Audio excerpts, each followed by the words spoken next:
What? What? If they're speaking to me, please face me with your lips. I need to see them move. What? No, they took my hearing. They pulled out my eardrums for research. What? Yes, it hurt. Of course it hurt. Well, they needed them. I could hear and others could not. It was an injustice and it needed to be rectified. As such, I did not mind the pain. It was the least I could do to help.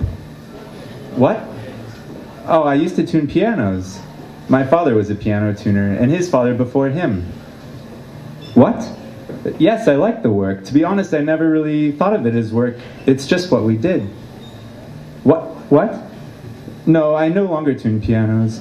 How could I? I can't hear the tones. Well, I spend my days reading and watching television.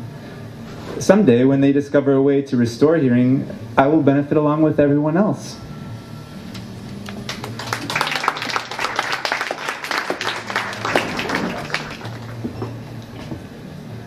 Hold still. You're going to mess it up, she said. She held his right forearm firmly against the tabletop and used an X-Acto knife that belonged to the other painter in her studio to do the cutting. She carved an equilateral triangle into the pale skin on his inner bicep. Since she had to reach across his body to get the proper angle, the smell of her dark hair was a storm in his nostrils, a mossy, soapy storm that stirred him. The plastic tearaway rind of a milk jug cap, blue, looped through her pierced earlobe. As she worked, he stared at the other pierces in her earlobe, the ones with nothing in them. Okay, finished, she said, and she straightened up. He twisted his arm to get a look at the spiraling line of triangles. The first one was as big as a thumbprint. She'd carved it a month ago, and every few days she had cut another, smaller triangle. Big to small, they whirled inwards. What happens when you run out of room, he asked. Spirals are infinite, that's the point. But one day they'll be so small you won't be able to carve the next one. Here, she said, and gave him a paper napkin. The blood.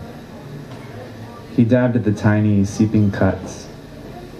Maybe it will end, he said quietly. He removed the napkin and put it on the table. A deep red spot stained the white paper.